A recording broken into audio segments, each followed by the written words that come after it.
This is Valley News Live at noon. New at noon, Cheyenne High School says the Mustang soccer team will not compete in the state soccer tournament because of an ineligible student has been playing on the team. Cheyenne High School administrative and counseling teams discovered yesterday that an ineligible student athlete has been playing on the boys soccer team throughout this fall season. West Fargo Public Schools will not be releasing details on the nature of the ineligibility, but the North Dakota High School Activities Association says all matches the student athlete participated in must be forfeited. The forfeiture of all regular season games means that the Mustang soccer team can't compete in the state soccer tournament. The Cheyenne soccer team, along with parents, were notified of the news today. You'll want to get outside and enjoy the weather this afternoon. Much of the valley will see 60s and 70s, but then big changes are in store with first alert weather days later this week. Let's get right over to meteorologist Jim Gash for the details.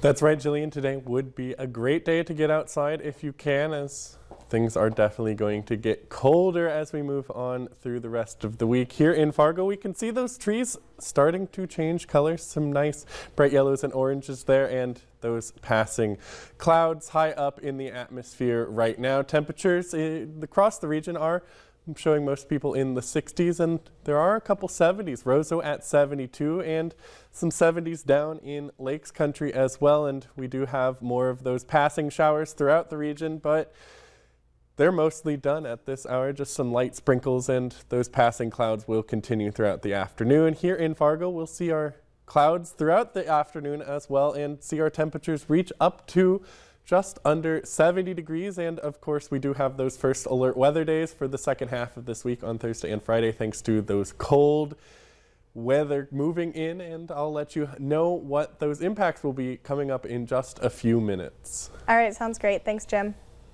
One person is hurt and a hotel badly damaged after a car crash overnight in Otter Tail County.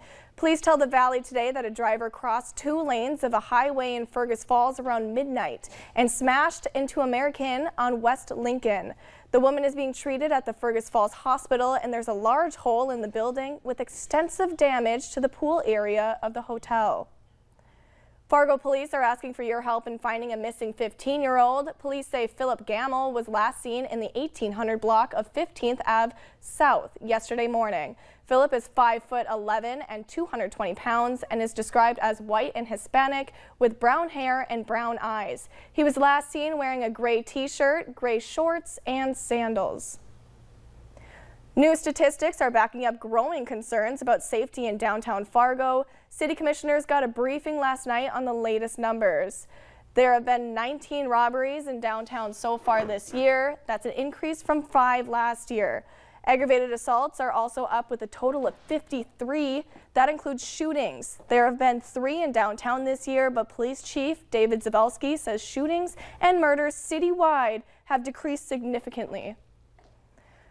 Directed safety patrols in Fargo over the weekend produced nearly a dozen arrests. Officers from Fargo PD, the Cass County Sheriff's Office, and the North Dakota Highway Patrol, along with 4 K-9 teams, patrolled from 10 p.m. Saturday to 3 a.m. Sunday. In that 5-hour time span, they arrested 10 people, including 8 for DUI and 2 for possession of fentanyl.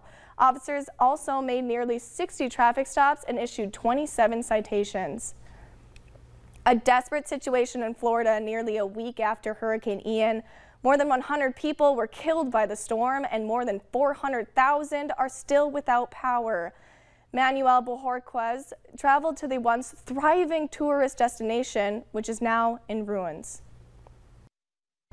You can see they're having to use barges to bring in heavy equipment and trucks. That's because the causeway here, well, there are entire chunks of it that are missing, disconnecting this island from the mainland. In the aftermath of Hurricane Ian, Sanibel Island hasn't just been damaged, it's been left isolated too. From above, the extent of the destruction is staggering. Trees flattened, homes shredded, roads ripped apart by sand and mud.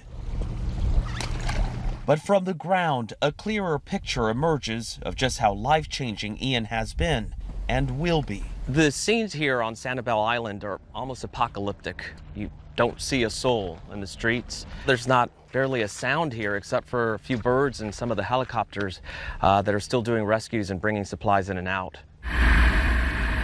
More than 2,000 residents have been rescued and evacuated in Florida since Ian made landfall, including Lacey McClary, a local artist who was airlifted to safety from Sanibel Island. Yep, I can't believe it. That's still here. We traveled with her across the bay over the weekend at what used to be her studio on San Carlos Island. McClary recorded the storm as it tore through her friend's house where they wrote it out. When we were on Sanibel Island, she asked us to check on her house. So unless things have moved around, I think this is her house based on all the paintings. It definitely looks like it's destroyed. As local officials sweep Sanibel Island to find survivors, some evacuees are returning to see the damage firsthand, like the Jankowskis brothers who took a boat here. Devastation is unreal. You know, it's kind of sad to see. It's horrible. I mean, you walk down these streets, you can't even recognize what streets they are. It's a tragedy. Florida officials have defended the timing of evacuation orders in Lee County, which came less than 24 hours before the hurricane came ashore. They've said those orders went into effect as soon as the storm's track put the county in the bullseye.